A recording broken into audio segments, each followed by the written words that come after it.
Ananias e Safira, em Atos 5. O que aconteceu aqui, meus amigos? Que história maluca! Parece que Pedro, ele estava determinando de algumas pessoas que tinham alguns lotes, né, alguns lugares bacanas, e essas pessoas vendessem e retribuíssem um valor para a igreja, para manter o reino de Deus, né, para manter a igreja de Deus acesa, né, em Atos.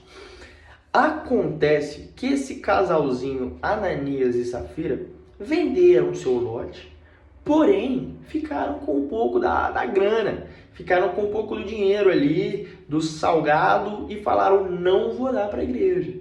Ó, igreja, receba isso aqui, beleza? Mas isso aqui fica comigo. Eles falaram para alguém? Claro que não. Tudo no silêncio, tudo certinho, beleza? E o casal fez assim.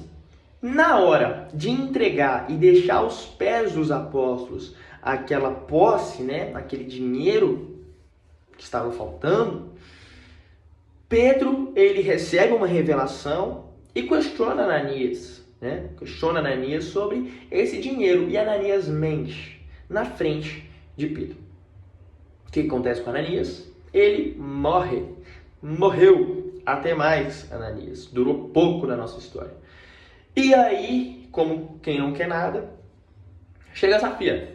E Safira chega sem saber do ocorrido com seu marido e entrega mais partes, né, daquele dinheiro da venda daquele lote. Pedro, sabendo, né, de tudo, questiona Safira e ela mente. O que acontece com Safira? Na mesma hora, cai dura no chão. Olha que princípio interessante. Fidelidade com Deus. Deus não está mais aceitando que roubem dele. Por mais que Judas teve seu momento ali de roubar o caixa ali e tudo, agora não tem mais dessa. Falhou? É tchau. Pedro foi incisivo, Pedro foi certeiro e acabou com essa festinha desses dois queridos.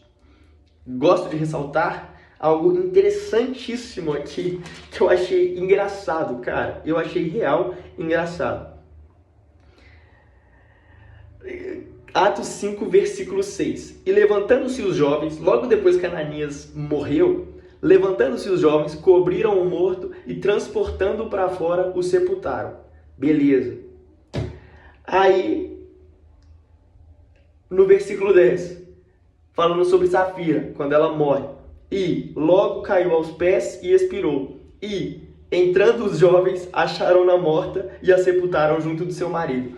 Gente, eu sei que isso não é de rir. Foram duas pessoas que morreram. Mas imagina esses jovens. Esses jovens, eles estavam juntos ali na congregação. Aí uma pessoa morre, aí eles têm que se levantar, pegar essa pessoa e ir lá sepultar. Aí quando eles voltam e abrem a porta, tá lá outra pessoa morta, todo mundo esperando eles, pra eles... Aí, imagina a cara deles. Tipo assim, acabaram de sepultar uma pessoa. Aí agora eles entraram, tem mais uma lá. E é só a esposa dele. Aí eles tiveram que pegar de novo e sepultar do lado do marido. Eu só imagino a cara desses jovens, tá ligado? A cara deles. Tipo assim, eles foram, sepultaram, quando voltaram tinha mais uma, eles ficaram tipo, que isso? O que tá acontecendo aqui? Loucura. Assim, loucura. Logo depois nós temos Atos 6, que é o Sinédrio, mais uma vez ali. Nós vemos que o Sinédrio, né, os sacerdotes, os fariseus, eles não pararam de encher o saco.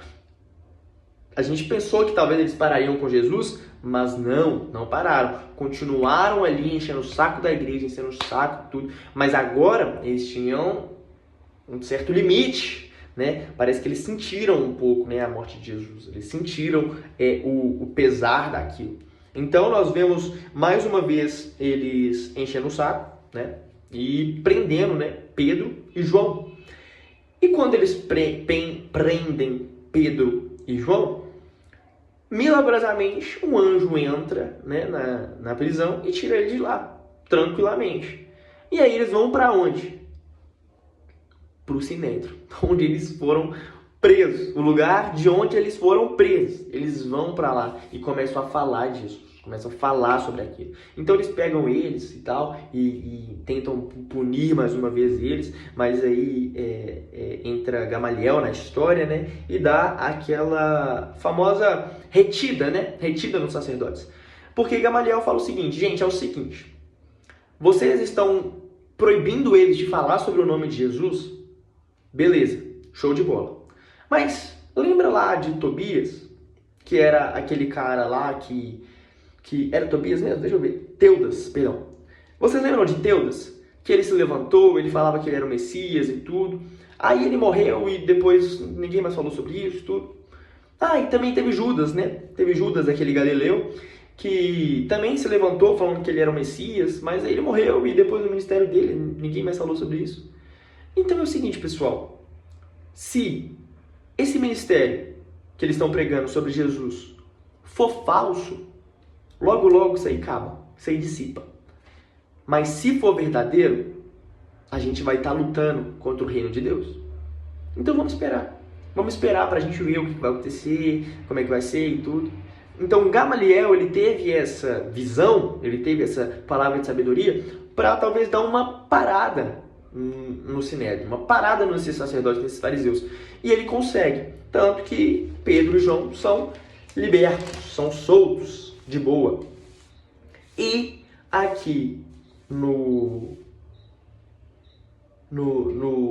capítulo 6, interessantíssimo.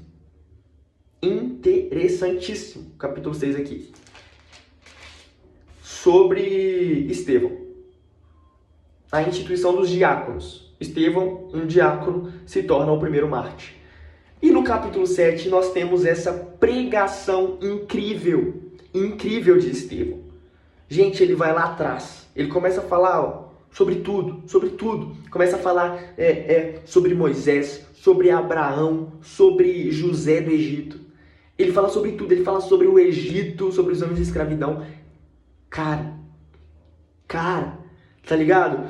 Isso tudo para dar uma investida, né? Para dar essa assaltada nos pensamentos desses fariseus que estavam julgando ele, não só fariseus, muita gente julgando ele. Então, ele dá essa porrada mesmo nessas pessoas, utilizando exatamente essa questão do templo. Então, agora o templo somos nós. E ele usa disso.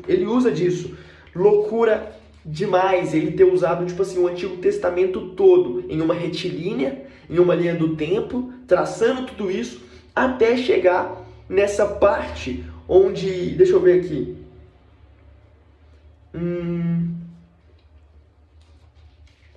ele fala sobre Josué, sobre Davi, e Salomão, Atos 7, versículo 47, e Salomão lhe edificou a casa, mas o Altíssimo não habita em templos feitos por mãos de homens, como diz o profeta. Então ele vem e dá essa imposição para os fariseus, dá essa chamada de atenção nessas pessoas que estavam julgando ele. O que acontece com ele? Apedrejado. Mas olha que beleza. Porque enquanto ele era apedrejado, os versículos falam que ele estava cheio do poder de Deus. E quando ele olha para o céu, ele vê Jesus. Ele vê Jesus sentado à direita de Deus. Olha que máximo. Olha que máximo você chegar nesse nível incrível. Essa pregação de Estevão, essa chamada de atenção de Estevão foi impactante para mim. Achei da hora demais. E é triste o fim que ele teve, mas esse meio dele, essas palavras dele foram incríveis. Dele ter traçado essa retilínea, isso foi o plano de salvação praticamente. Muito louco. Promissor. Livro de Atos, promissor. Continuem a leitura, tá? Não parem de ler. Nós estamos num dos lugares mais incríveis que é a Bíblia. Beleza? Tamo junto, meus irmãos. Fiquem com Deus. Fiquem firmes.